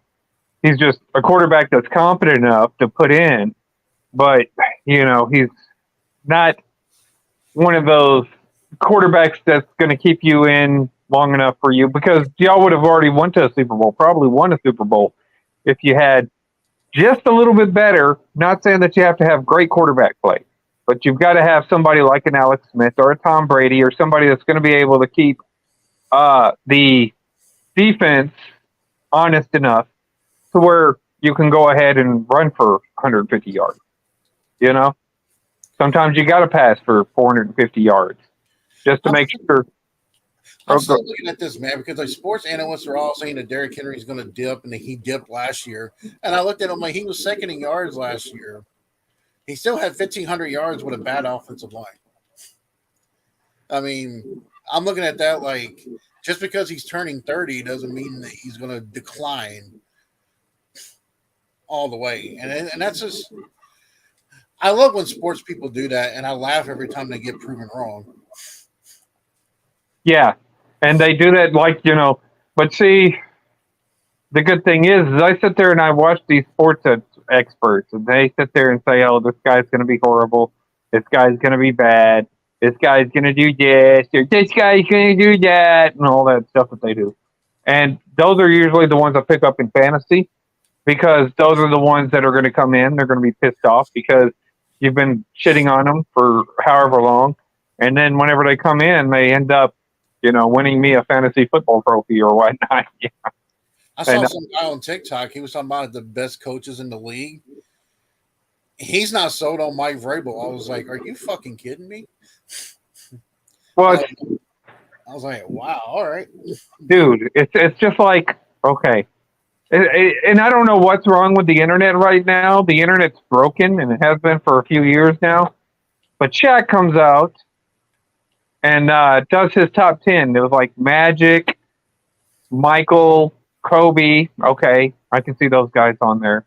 Then he has himself on there, and I'm like, why the fuck would you put yourself on the top 10? You weren't even one of the top 10 fucking centers. Uh, then he puts LeBron on there, and I'm like, oh, God. Then he puts Steph on there, and he's putting them with, like, legends and stuff. And I was looking at it, and I was like, oh, my God. So this is what sports is dilapidated into? It's just, yeah. I look at the sports experts today, and I'm like, what the fuck game are you watching? I'm sorry, I would have put Kareem or I would have put Wilt or Bill Russell over Shaq. Oh, definitely. Like I said, you got Wilt, you got Bill, you got Kareem, you got Hakeem. Those Hakeem. four, yeah, four right there are definitely better than Shaq. Then you can make a case for David Robinson. Yep. You could make a case for Robert Parrish, Moses Malone. Who's that? I like four other guys. Oh, Patrick Ewing. You know what I'm saying? Those guys were pretty solid. Shaq wasn't facing those guys for the second half of his career because all those guys retired. He played them at whenever they were aging out, pretty much. So, Shaq's competition was limited, and so, you and I probably have to have a debate eventually on this one because I had to put Kobe over Michael now.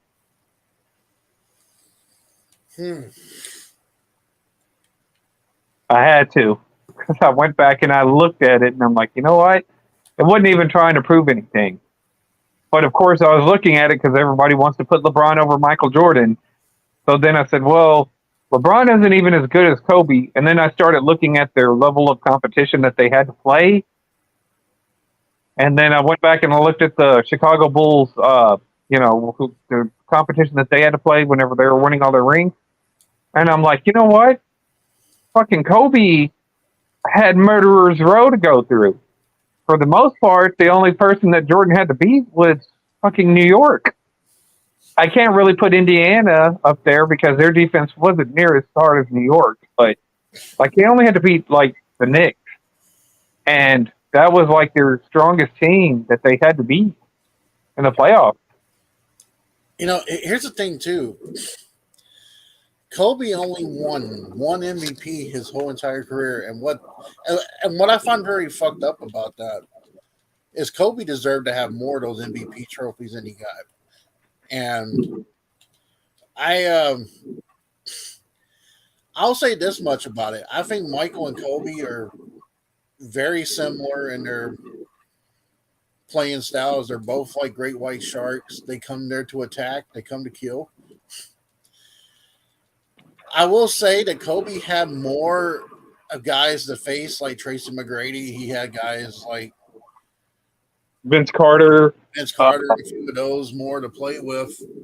Paul Pierce. Yeah, he had but another thing about Kobe was all them guys were growing up playing basketball, including Kobe. But those guys were bred to play basketball. They were doing it from a young age. And the one thing that I got to respect as a center, and I hate to sit there and put Kobe, trust me, over Jordan, being a Spurs fan. But the one thing I got to sit there and say about Kobe is that Kobe had to go head to head with the other greatest player of his era, which was Tim Duncan, just to get through the finals.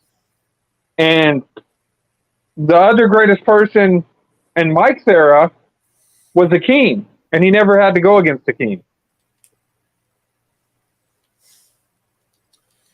I think it would have happened. I think that would have happened if Jordan didn't retire that first time.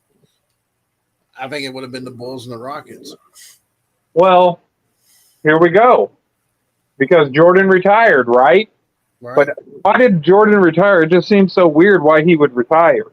However, you go back to interviews, and Jordan said, this is from Jordan, this isn't for me, saying that, he was glad that Houston could never make it out of the Western Conference. Because if a team ever made it out of the Western Conference, they wouldn't have any answer for him. You know what I'm saying? Like, I don't think Kobe would have said that. You know what I'm saying? So, Here's the thing. I've always had Michael and Kobe over LeBron, and I will always have Michael and Kobe over LeBron. Hell, I have Tim Duncan over LeBron. I don't think that you can name LeBron a top 10 at his position right now. Because what position is he playing right now? He's small forward, and one of the greatest small forwards was Larry Bird. Was definitely Larry Bird. Then you got Dr. J, who inspired both Kobe and Michael. Kobe's dad actually played with Dr. J. Scottie Pippen was a small forward. Yeah, you got to put Scottie Pippen, Dr. J, Larry Bird, Jerry West. I know that Elgin Baylor, you're going to put him over fucking LeBron. You had so many greats. Like I said, it's kind of hard for me to even say he's the best small forward today because I'm taking Durant, I'm taking Kawhi Leonard, I'm taking that kid out of Boston, Tatum, over LeBron. So it's hard for me to sit there and say that LeBron is a top 10 player whenever he can't compete with his own peers. I think the next video we'll do that Michael and LeBron and Kobe thing because I'm kind of curious about it now because it'd be kind of fun to do that. I mean, at the level of competition, like teams would build up. I mean, they would build up teams to stop Kobe, and granted, if hindsight, I think that teams would have probably built up teams to stop Mike. But like I said, it was just a level of competition. Like, he had to play 450-win teams, 450-win teams in a row to win the title. And I'm like, that's absolutely fucking insane. I never told you this, Poston, but my favorite running back growing up was actually Bo Jackson. That was my dude. Well, that was my number one on my all-time running back list. And it seemed to trigger a lot of these millennials out there saying, well, Bo Jackson isn't better than Barry Sanders. And I'm like, okay, look, listen. If you're getting a 6'2" Bo Jackson that runs a 4.13 that can elude the defenses, can go tear through the defense or just straight out run over a damn defensive end like nobody's business and just run headstrong straight to that end zone, you're going to tell me that you're going to draft a 5'6" Barry Sanders that runs a 4.32 and as elusive as he is and makes the defense, you're going to tell me that you're not going to take Bo Jackson still? Oh, come on. If they were both in their prime, who are you taking at number one? The Raiders got to the playoffs that year against Buffalo, and that was the year Bo Jackson got hurt against Cincinnati. Imagine if he didn't get hurt. Yeah, they could have went all the way to the Super Bowl. And it could have been the Raiders and the Cowboys. It's well, no, with that was 1990 that he got hurt, right? Right. Yeah, so that would have been the Raiders and the Giants. Yeah, would have been the Giants. But the fucking Bo Jackson would have ate him alive. That would have been the end of Lawrence Taylor's career. Anyway, I know Steven was supposed to come in, but he, I guess, decided not to. And then I got something from Travis. Travis said he's retiring from doing sports videos, whatever the case that is. Man, I see a lot of people like losing interest into sports. And, I think it's just with the way that the league is now. You watch a game and you're investing your time in this game. And then all of a sudden you get like all these bad calls or, all these, and it looks like a lot like Madden and people. I've been on this train for a while now. That's why I don't watch a lot of football anymore. I follow it. And of course I follow you. I follow Steven and, Travis whenever Travis is up doing his thing. But like, I don't really pay a lot of attention anymore because it does kind of look like a Madden game. And if like say your Tennessee Titans would have been in the same place as the Cincinnati Bengals, and you wait, spend 2 hours watching this game for some official to go ahead and give a call to Pat Mahomes, you're going to be a little bit irritated, especially if you spend all this season watching this team, expecting your team to get to the Super Bowl, and then all of a sudden it's taken away by some bogus call, and the game looks, predictable. Like, I think that by the time the championship games run around, I was already like, well, the Eagles are going to beat the 49ers, and the Chiefs are going to beat the Chargers. And I already knew that the storyline was going to be 2 black quarterbacks, and then they were going to enter. Well, I heard it through Travis, but Travis was telling me ahead of time that they were introducing some LGBTQ stuff, and with the Pat Mahomes brother thing, and I'm like, oh, well, that doesn't sound appealing at all. And so, I knew it was going to be the BLM Bowl, and I had called it actually, on Facebook. So, before I end the video posting, I know that me and you like to poke fun at AEW wrestling and poke fun at Tony Khan. Well, there's a documentary that's on Peacock that Cody Rhodes did, where he explains why he left AEW and why he came back to WWE. He said it was a personal reason. And then Triple H came on there and said, yeah, why would you want to stay with a company that's like second best? Is it second best? Because I'll probably get the freaking NWA over A&W wrestling. And what happened was Tony Khan responded back by saying, oh, we sold out the Wembley Stadium for All In. I was like, yeah, WWE did that back in 92 with SummerSlam, idiot. Yeah. Yeah. You guys, you need to give my wrestling company a yawn. You know how many free tickets I gotta give out just to make sure that my A&W wrestling talent feels like they're loved and accepted. They don't get that at WWE. Well, here's something interesting for you. Apparently, if SmackDown's contract with Fox ends, Time Warner is actually interested in bringing SmackDown to either TBS or TNT. Yeah, well, I mean, you would probably do better with SmackDown than you would do with AEW, because what is AEW getting you right now? 0.33 ratings? And WWE's actually done better with their ratings. They're actually gotten more storytelling in their... I'll be honest with you, and I've said this before, and I know that people think that I'm crazy, but if I'm Triple H, I dump a shitload of money into fucking NWA, and I put a little nugget and say Discovery's here saying, hey, you might want to go ahead and bring these NWA guys out and, start helping them promote their business. If anything, just to get fucking talent from them and to build up main event superstars again. Because that ends up being the issue. You got Roman Reigns. I think that Roman Reigns pretty solid guy to build around. They got LA Knight. I like LA Knight. Me too. I love LA Knight. Yep. Yeah, I don't watch a lot of wrestling anymore. But if I'm turning on my TV and I'm seeing a guy like LA Knight, he's one of those guys that can get a buzz. He's the one that can captivate. Roman Reigns is one of those guys who looks solid. He looks believable, much like The Undertaker. He's going to keep the crowd invested. You just need a few more pieces there. And I think Cody's doing well. Seth's doing well. They're doing well with the Judgment Day group with Damian Priest and Finn Balor. They're actually... Yeah, but those are like, to me, mid-carders. You need some more big guys in there so you can build up a full roster. And the best way to do that is to have competition. And WWE hasn't had any competition. You can't consider fucking cruiserweight A&W wrestling competition. Totally agree. Their storylines are cheesy. They're inconsistent.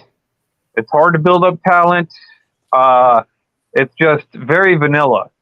But like I said, I think that Billy Corgan's pretty good at building up talent, a lot of which they've ended up taking in WWE. at that point in time. Now they didn't do a lot with them. You got Bobby Lashley over there. You could do something with him. Brock Lesnar every now and again on Legends contracts or whatever it is. AJ Styles is still there. Yeah, you have the ability to put on some pretty decent shows. Then you can bring in The Rock, maybe, for a match with Roman, and you could build a good card up. But it's just they really WWE was always better when they had competition there and people had more options to go ahead and watch this product and that product. Whenever WCW and WWE were going head to head, I would watch both. Yep. I cut to WCW whenever Sting was wrestling because that was my favorite WCW guy. Then I cut back when The Rock was wrestling. Then I cut back for the NWO promo. Then I cut for the DX promo. And then I cut to, Stone Cold. Or I cut back and forth and go back and forth and watch both products. And, it was very entertaining. They were putting up good shows. Companies made each other better. And then, and that's what they really need. So, that's really something that WWE should look at, not investing in A&W, because A&W wrestling is,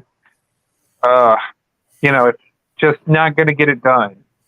But NWA already has the brand name. They already have longevity as a quality product. So definitely jumping, I think that would be the right move. You know what? Just consider it an investment.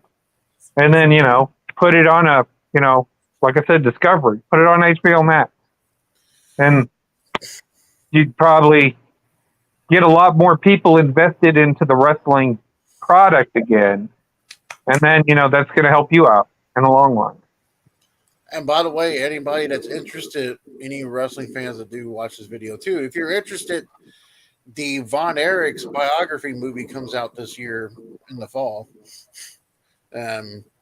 So anybody that wants to see that kind of movie, from what I've seen on the set, it looks really good. Yeah, I'm waiting for that to come out. I'm going to see that. So I'll probably be there opening day for that one. Anywho, guys, post your comments down below who you guys think is going to win the Super Bowl. Me and Poston both for picking Cincinnati in the AFC side. He's on the Cowboys side on the NFC. I'm kind of teetering between Dallas or Philly or on it. Who do you got winning? Cincinnati. That's who I got. So, unfortunately, it's against my team, but that's who I got winning. I think Cincinnati is finally wanting that. They just got that swagger to them, and I like it. Yep, I got Cincinnati. So I got Dak taking us to the Super Bowl, finally, basically to save his job. And then, Cincinnati's just going to end up being... At least he would do better than Tony Romo. I don't know. I think that, the problem with Romo was, for years he didn't have an offensive line. And then whenever he finally got an offensive line and a running back, they kind of went to Dak shortly after, So after getting years of beat up, constantly being the only, option, when they finally got a running game and they finally got a decent offensive line, well, then Dak comes in. So it would have been interesting to see how Romo would have done with Zeke and with that group that they had. But,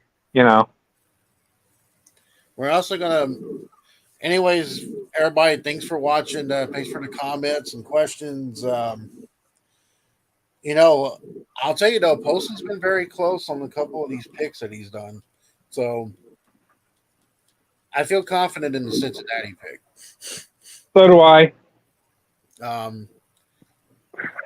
I think if Kansas City goes, then we all know that they're just fixing this for Mahomes and they're trying to catch the Tom Brady train with Patrick Mahomes. But anyways, guys, you guys need to go check out the Prodigal Hills channel. He's got some good stuff on there, and And if you like somebody that likes to ruffle feathers in the political world, and Prodigal Hill is your guy. Yeah, I get banned too. Oh, by the way, I forgot to tell you this, but the girl from Young Turks, she's actually starting to turn, and she's actually starting to get tired of Democratic shit. Yeah, I know. I already got on Twitter and said that we should go ahead and form a little stable of our own. Me, her, and the actual Justice Warrior, and call it the Heel Cast. Does she ever respond to you? She used to whenever I was on one of my other channels when I had more fucking followers on Twitter, but she hasn't responded to me on this account because, well, I'm a scrub right now because I'm only at 80 followers because, they terminated my, 4 of my accounts already? Jeez Louise. We'll see how well X does for me. I know Jim, you need to go ahead and spin that damn motherfucker. I can hear him already. Over there cussing at Elon, saying that the Prodigal Hill is back on X. Anyways, we let us know in the comments below what you guys think, and we're heading out. See you guys.